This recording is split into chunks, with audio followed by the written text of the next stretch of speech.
فإن آمنوا بمثل ما آمنتم به فقد اهتدوا وإن تولوا فإنما هم في شقاق فسيكفيكهم الله وهو السميع العليم. قال النبی صلی اللہ علیہ وسلم افضل ایام الدنیا ایام العشر. رب العالمین کا مجھ پر اور آپ پر یہ بے انتہا فضل و کرم ہے کہ رب العالمین ہم کمزور انسانوں کے لیے ایسے مواقع فراہم کرتا ہے. ہم سوچ بھی نہیں سکتے ہیں کہ اللہ تعالیٰ اپنے بندوں سے کتنی محبت کرتا ہے، اللہ تعالیٰ اپنے بندوں کو کتنا چاہتا ہے. ایک موقع ہاتھ سے نہیں جاتا ہے، اللہ تعالیٰ دوسرا موقع عطا کرتا ہے. اب کچھ ہی دیر میں ایسے بابرکت دنوں میں ہم داخل ہونے جا رہے ہیں جن دنوں کے بارے میں نبی علیہ السلام نے کہا کہ یہ دن دنیا کے سب سے اہم اور افضل ترین دن ہے. افضل ایام الدنیا ایام العشر، یعنی عشرہ ذو الحجہ کے ابتدائی 10 دنوں کے بارے میں نبی علیہ السلام نے کہا تھا کہ دنیا کے سب سے اہم اور افضل ترین دن ہے. تو آج کے درس میں عشرہ ذو الحجہ سے متعلق چند اہم باتیں آپ لوگوں کی خدمت میں پیش کرنے کی کوشش کرتا ہوں.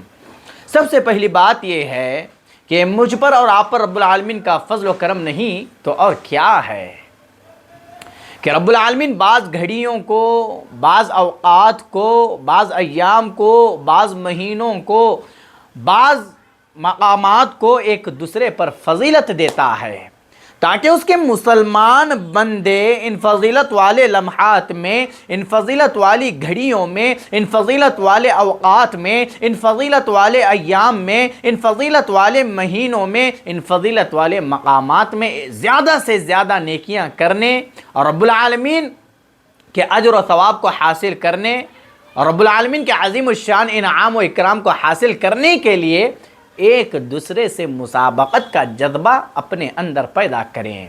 مطلب مجھے اور آپ کو ان ایام کو غنیمت جانتے ہوئے زیادہ سے زیادہ نیکیاں کرنی ہے، زیادہ سے زیادہ عبادتیں انجام دینی ہے تاکہ میں اور آپ اپنا شمار رب العالمین کے نیک بندوں میں کر سکے اور ان نیکیوں کے ذریعے سے، ان عبادات کے ذریعے سے مجھے اور آپ کو رب العالمین کی خوشنودی حاصل کرنی ہے. اللہ تعالیٰ نے قرآن مجید میں کہا ہے وَيَذْكُرُ اسْمَ اللَّهِ فِي أَيَّامٍ مَعْلُومَاتٍ کہ معلوم دنوں میں اللہ تعالیٰ کو یاد کرنے کا حکم دیا جا رہا ہے. فی ایام معلومات کی تفسیر میں مفسرین لکھتے ہیں کہ اس سے مراد عشرہ ذو الحجہ کے ابتدائی 10 دن ہے.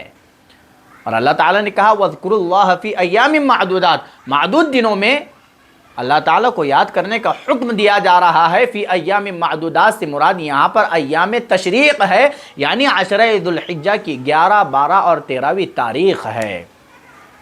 کہیں پر اللہ تعالیٰ نے قرآن مجید میں قسم کھائی، کہا والفجر، قسم ہے فجر کی، ولیال عشر، اور قسم ہے 10 راتوں کی. اور اللہ تعالیٰ جس چیز کی قسم کھاتا ہے اس کی اہمیت بڑھ جاتی ہے. عشرہ ذو الحجہ کے 10 دنوں کی اللہ تعالیٰ نے قسم کھائی ہے تو آپ اندازہ لگا سکتے ہیں کہ یہ دن کتنے عظیم اور مبارک دن ہے.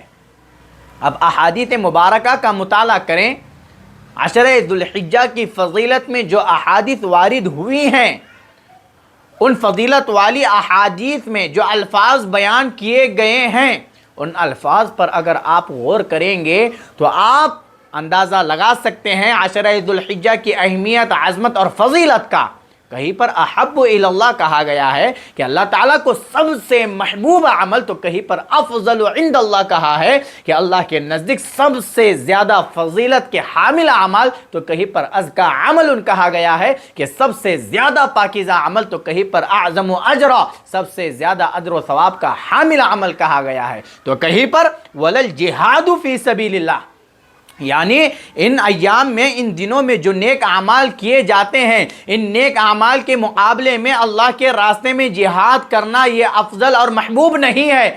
یعنی ان دنوں میں کیے جانے والے جو نیک اعمال ہے یہ اللہ کو سب سے زیادہ محبوب اور افضل ایام عمل ہے، سب سے زیادہ پسندیدہ اعمال ان ایام میں کیے جانے والے ہیں۔ ہاں البتہ اگر کوئی اللہ کے راستے میں جہاد کرتے ہوئے اپنے مال اور جان کو قربان کرتے ہوئے شہید ہو جاتا ہے تو یہ افضل اور محبوب ہے۔ اللہ اکبر کبیرہ۔ حافظ ابن حجر عسقلانی رحمہ اللہ عشرہ ذو الحجہ کی فضیلت میں وارد حدیث کی شرح میں لکھتے ہیں کہ اس عشرے کی فضیلت اور عظمت کا ایک سبب یہ ہے کہ اس عشرے میں بڑی بڑی عبادتیں یکجا ہو جاتی ہے، یعنی بڑی بڑی عبادتیں جمع ہو جاتی ہے، جیسے نماز ہے، روزہ ہے، صدقہ ہے، حج ہے وغیرہ۔ اسلاف کی زندگیوں کو پڑھیں، اسلاف ان 3 عشروں کی بڑی قدر و قیمت کیا کرتے تھے، بڑی قدر کی نگاہوں سے ان عشروں کو وہ دیکھا کرتے تھے۔ جیسے عشرہ ذو الحجہ کے ابتدائی 10 دن ہے، محرم الحرام کے ابتدائی 10 دن ہے، اور اسی طریقے سے رمضان المبارک کے آخری عشرے کی 10 راتیں ہیں۔ اسلاف ان عشروں کی بڑی قدر و قیمت کیا کرتے تھے، اور ان ایام میں، ان عشروں میں زیادہ سے زیادہ نیک اعمال کا اہتمام کیا کرتے تھے، کیونکہ وہ جانتے تھے کہ کتنے عظیم اور مبارک دن ہے جن کے بارے میں اللہ تعالیٰ نے قرآن مجید اور نبی علیہ الصلوۃ والسلام نے احادیث مبارکہ میں بیان کیا ہے۔ امام ابن رجب حنبلی رحمہ اللہ کہتے ہیں کہ یہ اللہ رب العالمین کے نوازشات کے ایام ہے، جو ان ایام کی قدر کرتا ہے وہ اللہ تعالیٰ کی نوازشوں سے اپنی خالی جھولی کو بھرتا ہے، اور جو ان ایام کی قدر نہیں کرتا ہے وہ اللہ تعالیٰ کی نوازشوں سے محروم رہتا ہے۔ اللہ اکبر کبیرہ۔ مطلب جو قدر کی نگاہ سے ان ایام کو دیکھتا ہے اور زیادہ سے زیادہ نیک اعمال انجام دیتا ہے وہ اپنی خالی جھولی کو بھرتا ہے، اور جو ان ایام کے آ جانے کے بعد بھی ان کی قدر نہیں کرتا ہے، ان کو اہمیت کی نگاہوں سے نہیں دیکھتا ہے، تو ایسا شخص اللہ رب العالمین کی نوازشوں سے محروم رہتا ہے۔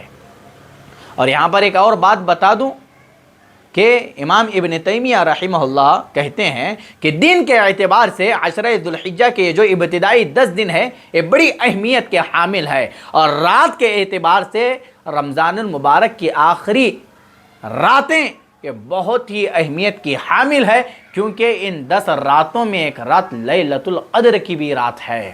تو اسی لیے میرے بھائیوں، نبی علیہ الصلوۃ والسلام نے عشرہ ذو الحجہ کے ان ابتدائی 10 دنوں میں جن اذکار کا مجھے اور آپ کو حکم دیا ہے، کہا ہے، اس بات کا بھی مجھے اور آپ کو حکم دیا ہے کہ فیہن من التحلیل والتکبیر والتحمید، کہ میں اور آپ زیادہ سے زیادہ ان ایام میں رب العالمین کی تحلیل بیان کرے، لا الہ الا اللہ، رب العالمین کے علاوہ کوئی معبود برحق نہیں ہے، تکبیر بیان کرے، اللہ اکبر لا الہ الا اللہ واللہ اکبر وللہ الحمد، تحمید بیان کرے، الحمدللہ۔ جن جن چیزوں کی تعلیم مجھے اور آپ کو دی گئی ہے ان تعلیمات پر غور کریں، ہر تعلیم میں توحید کا پیغام، توحید کا درس مجھے اور آپ کو دیا جا رہا ہے۔ ان ایام میں مجھے اور آپ کو زیادہ سے زیادہ توحید کو پڑھنا ہے، توحید کو سکھانا ہے۔ تحلیل، تکبیر، تحمید یہ کیا ہے؟ یہ ساری چیزیں توحید ہے جو مجھے اور آپ کو بتاتی ہے کہ میری اور آپ کی ساری زندگی توحید کے مطابق ہونی چاہیے۔